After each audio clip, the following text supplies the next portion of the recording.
How do you structure your day and your time for maximum output, efficiency, and learning so you can get ahead of everybody? It's this will be my insight. Some of it will perhaps be counterintuitive as to what you can do to maximize the time you have available to you to just get the most shit done effectively when it comes to your time, energy, and productivity. So one of the first things I think about when it comes to productivity is to be productive.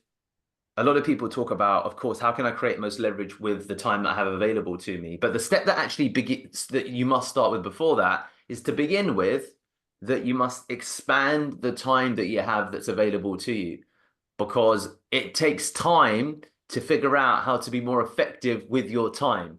To do that, you need time to understand, well, what is efficiency? And your notion of efficiency tends to typically change over time as well. When you first begin, you think, right, the biggest number of lines of code I can input, as an example, if you're a developer, determines quality of output. But as your development level evolves, you think about, well, how can I find pre-written bits of code? As it continues to develop, you say, well, how can I combine pre-written bits of code and templates that exist with minor tweaks?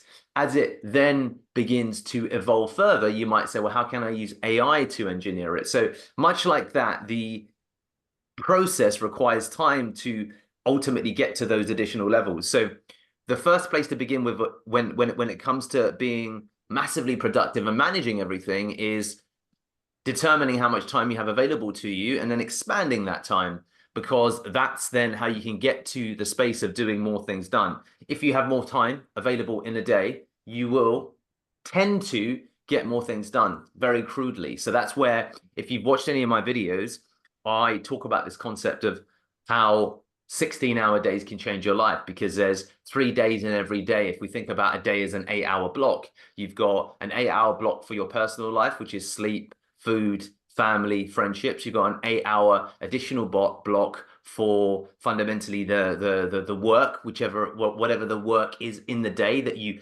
practically have to do to earn an income. And then you've got an 8-hour developmental block, which can be yours to manage and to determine what you want to do. That might mean more time with family. That might mean more time with self. Might mean more time investment for the work as part of the day job. So literally looking at, well, how many hours a day am I productive?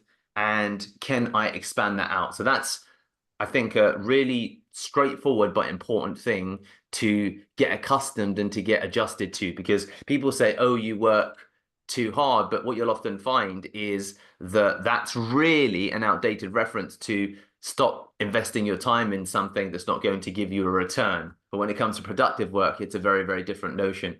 So in terms of then looking at structures, one of the things I think that's also developed for me is to have a far less rigid structure when it comes to how I fundamentally build my day out. So historically, I've always tried to time allocate, as in a particular time of day, to ensure that I do exercise or ensure that I do learning or ensure that I do X, Y, Z. And experience has taught me that I find that quite constraining. So your body has rhythms, and a lot of the education that we do is, if you think about it, intuitive, because you'll have seasons of different types of investment. So there'll be seasons in our lives where we want to aggressively invest in developing our relationships with our loved ones because arguments perhaps keep coming up, or we see something that sparks that level of desire to want to develop. We'll have seasons dedicated to our health because maybe you have a health scare, or you see someone who you find aspirational, or something triggers the desire to want to improve your physical health. So if you think about those buckets and then look at that on a micro level, you will have energy that fluctuates throughout the day. So a big part of productivity is also understanding your rhythm and understanding when you typically tend to be most productive and how you therefore typically tend to operate at your most effective level. So that's why there's a bit of a misnomer behind trying to follow a blueprint when it comes to how you should exactly structure your day. A practical example of that is there's something called your Chronos. I think it's Chronos. Your chronotype. There you go. And that refers to your energy levels. And there's a simple test that you can do to understand what times of the day that you're more productive. There's a sleep coach that was quite well known for working with the Manchester United football team by saying, look, I'm going to help improve the quality of how your team sleep. And that's going to improve the quality of, for example, how well they perform on the football pitch. And one of the first things that he speaks about is your chronotype. So your chronotype is related to an animal. And for example, my chronotype is the wolf. And the chronotype of the wolf, there's for example, very broadly, the wolf and the bear. The wolf is very active in the morning and the bear is very active at night. And that's why with productivity, you'll find some people that just tend to be more productive at particular times of the day. And there'll be particular times of the day where you'll feel an incentive or desire to do something. So that's why I tend to believe that when it comes to being effective, that having now there will always to a degree be fixed things that you need to do during the course of the day. But outside of that, you can have loose time blocks where you can use that time as you see fit and as you see as being most effective. Again, when it comes to things that typically successful people tend to do, or things that I at least tend to focus upon, is, as an example, the aspects that we've discussed. So I do tend to learn something every day. I do tend to be creative every day. I do tend to learn, be creative. I try and each day get into an anaerobic state when it comes to exercise. So there's rarely a day that goes by where I don't exercise to a degree where my heart rate gets to above 180 beats, because I do an intense batch or bout of exercise. And you'll tend to see that these things are quite typical amongst successful people, that they tend to learn, they tend to create, they tend to do something that's a commitment to their health, as well as, of course, the other things that relate to the elements of your day. So then the fourth bucket is quality time with your loved ones. And again, with quality of time, again, it's quality time and quality of time aren't the same thing. So people conflate the two and think, well, quality time, for example, is spending the entire evening, every evening with, for example, my wife. But the reality is that Daniela isn't totally committed to discussing things and sitting with me every evening, 6 to 10 p.m., because she has her own friends, she has her own personal responsibilities, she has her own desire for alone time, she has other tasks and responsibilities. So when the time does open up for us to spend time together, I just make sure that the quality of time that I spend with her and the other people is deep. But I will say that that time is limited, and the way that I manage that is there's very, very few people in my circle that I spend time with, because and this is one of the things that you must determine. I'm at a stage in my journey where my huge focus is very, very narrow. It's work and it's my life with Daniela and it's my personal journey with fitness, and there's not really much else that happens in my life. So that means that when we talk about quality of time with loved ones, there's a lot of people that I just don't spend any time with. But that's an intentional decision that I've made, because at 38 years old, I'm at a stage where I don't really derive any value from spending weekends or even weeknights talking to, for example, friends, because I'm in the season of business and personal relationship development. And that's again where we refer to different seasons in our lives. So there'll be seasons where people do desire to hang out with their friends, and that's not something that people want to forsake. And then it's just a case of management. So these are the things that I think are really important when it comes to how you manage your time. But the key that sits underneath it is that you need to, much like we talk about, to build your level of knowledge of how to do things intelligently, you have to learn, for example, the skill of critical thinking. And then you need to add your reservoir of knowledge to your critical thinking, because you can be a critical thinker, but you don't have that much knowledge, or you can have a lot of knowledge, but you don't really know how to intelligently apply the knowledge. To be able to combine both, you need that 16-hour workday to begin with. So I always think that at the beginning, there needs to be a huge time investment to get the level of education, or by education, read wisdom, to understand not only what are all of the options available to me, but which option is the option that works best for me. And that requires experimentation, that requires getting to know yourself. It's taken me, and also knowing that your time allocation will fluctuate over time as different things occur and happen in your life. So, for example, one of the things that if you're single, that you do allocate a proportion of your time to is probably dating, thinking about the possibility of dating, thinking about finding a relationship partner. All of that goes away when you get into a serious relationship. And ironically, what happens when you get a wife or a husband or a dedicated partner is it creates more time for you, because you actually, if you think about it, allocate way more time to thinking about dating or thinking about being in a relationship or going out and dating than actually being in a committed relationship. So that's an example of how you then open up time to do other things. So what does that mean for me right now, practically, with my life and where I'm at? I loosely will wake up in the mornings, for example, anything between 4:30 up till 8:30 sometimes, depending upon what I've done the evening before. I will always watch something in the morning. Often it will be a YouTube video. And then I try now focus on watching a little bit less, but making sure I truly action the things that I've heard.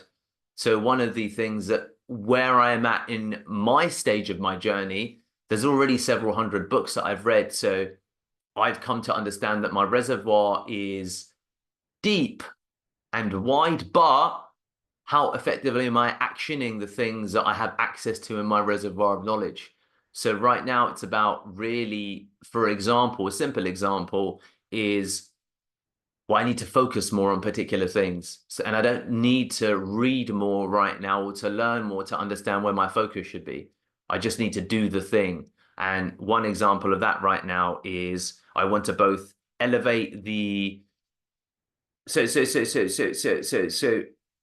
again, a lot of it relates to, of course, the seasons in your life, and that's why structuring your day, there's no hard and fast rule. It relates to the seasons in your life. It relates to where you're at in your personal life and what you're trying to achieve professionally. But there are, I guess, some truisms. Energy levels is a huge thing. Everyone must expand their level of energy, and to expand your level of energy, that's working on health and self fundamentally, because you need to get those two things. So I'm a great believer. A good example of it is Shania in our team has a huge level of passion and talent, but she needs to solve her health bucket, because Gary is another example of it. There's people that need to solve their health bucket in order to expand the time they have available to them. So practically speaking, if you're someone who is tired by 5 p.m., you need to just work on, well, how can I increase my energy levels so that I tend to not get tired? And that will be a big gateway to then figuring out everything else. At its crudest level, the thing that most people probably need to resolve to begin with is, do you have an ability to maintain focus across long periods of time, or to be productive over long periods of time? And if you don't, resolve that, because then you can figure out a lot of these other things that work for you. I like to exercise during the midday period, 12 to 2 p.m., because it's the hottest time of the day here. It's 30 degrees. And I go out and I get into an anaerobic state really quickly because my body overheats. I'm running up hills, but I get a sense of burn that is really powerful and invigorating for me. But that might not be for everyone, of course. And that might lead to people getting sick or feeling unwell. And they say, well, at midday, I'm stuck in meetings. So what works for me now isn't what is most effective for you, but I'd say there's general truisms when it comes to being effective and successful. Expand your energy levels. Have the ability to be productive for at least 12 hours a day, because then you can apply different things depending upon the season that you're in your life to the time you have available to you. So then you can say, well, I've kind of done a big work thing and I need to step back from that. But now I want to do an investment in relationships, or I want to take up this new sport that's going to help my health. So that's where I talk about this concept of the 16-hour day. It's not about just working at your desk 16 hours a day. It's just being effective and efficient and productive. So that is a big baseline. And then there's simple things that I've changed in my life that have increased my quality of time with Daniela, fundamentally. At the moment, there's no one else that I see, but there's little things that I do. I rarely will go out with my mobile phone. So when I run, I turn my phone on aeroplane mode because I like to use it as a meditative moment, because I get into an anaerobic state such that I have an inability to think constructively because I'm so tired. So I train my body while I rest my mind. And then when I'm out with Daniela, I don't take my mobile phone out. Or if I do, I keep it in a separate bag because my focus is on our relationship and our quality of conversation. So sometimes there'll be days where we don't spend more than 30, 45 minutes together, but the quality is high and the engagement is high, and that works for us. And of course, you need to be in environments where people are supportive of your goals. And what you'll initially find is that perhaps people are not supportive, but two things tend to happen. Number one, if people see that you're committed to the path that you're on, they tend to begin to respect it. And number two, people begin to adjust to the new you and accept that this is how things are going to be, and adaptation happens. So, or number three, of course, you change your circle. So some people will adjust. Some people will adjust as well as appreciate it. So Daniela never used to appreciate me waking up at 4:30, but then she saw how committed I was to it. And while she couldn't understand it for herself, she took admiration and understanding in my commitment to waking up at that time. And then she became accepting of it. And then it normalized. And then it just became normal. But to begin with, it was like, why do you want to wake up so early? Why do you want to not be able to stay up beyond 10 p.m.? You get late, you get tired and we can't do things. But I had such a strength of will that we began to normalize it. And actually, she began to fall to my rhythm, and she will go to bed earlier because I'm going to bed earlier. So there's always a process of assimilation that happens when someone has a really strong desire to want to do something and you're prepared to commit to it. People will tend to bend to you. So these are my tenets, I think, when it comes to being effective and being productive. Expand your energy levels. That relates to health and to self. So fix your health game and fix your mental strength, your grit, and your resilience. And you do that also to a degree by the small thing that I do is I get into an anaerobic state each day because it gives me mental strength, because it's hard to run in the middle of the day when it's hot as hell. And Daniel says, I don't know how you don't pass out when you run because it gets so damn hot. And I said, my body used to fear the pain. Now it enjoys the pain. And that makes me feel refreshed. So that has helped me reset my baseline for what level of discomfort I'm willing to commit to. So I think these things are things that you can generally do or rest upon. And then the rest, I think, is individual experimentation, because what works for me will absolutely not exactly work for you. So open up the time that you have available to you, get your health